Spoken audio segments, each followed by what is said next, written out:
एकादशी का व्रत प्रारंभ कर दीजिए। ओम नमो भगवते वासुदेवाय का जप प्रारंभ कर दीजिए। 12 अक्षर मंत्र है। मैंने कल कथा में कहा था हरि शरणम, हे भगवान हम आपकी शरण है प्रभु। हरि शरणम, हे नारायण हम आपकी शरण है। भगवान नारायण के फोटो को देख करके, चित्र को देख करके, उनके चित्र को आप देखेंगे तो निश्चय ही आपके मन में प्रभु के प्रति प्रेम उपजेगा। जब किसी का फोटो हम देखते हैं ना तो उसका ध्यान आ जाता है। कभी कभी ध्यान आते आते मन में उसके प्रति लगाव भी तो हो जाता है। फोटो देखते देखते मन में विचार आ जाता है कभी कभी,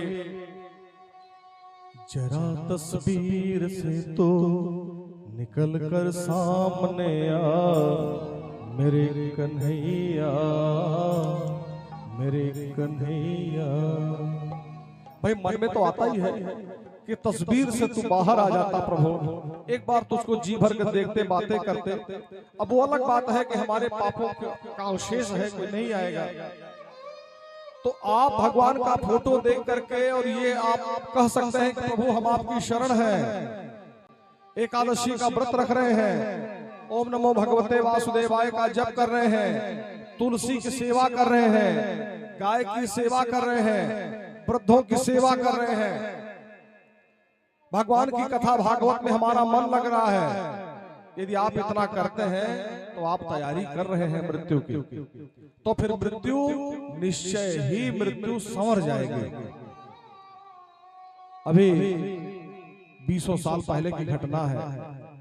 अपनी बाजार में हम थे, एक सेठ जी आए, जून का महीना। उन्होंने कहा महाराज ये आपका फल है, आप इसको ले लेते, क्योंकि अब हम जाने वाले हैं जगत छोड़ करके।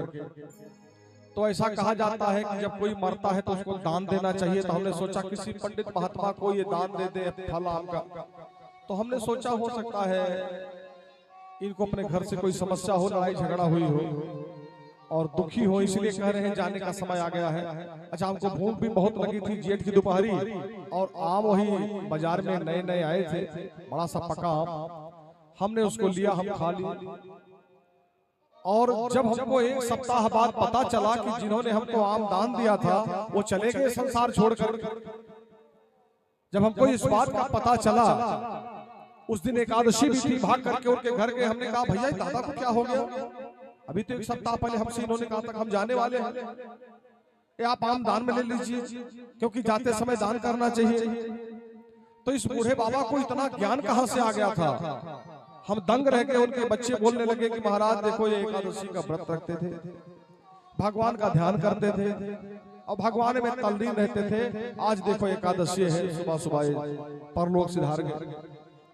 अर्थात उनकी मृत्यु के 1 सप्ताह पहले ही उनको ज्ञान हो गया था, सम्यक बोध हो गया था, चलने का समय आ गया है।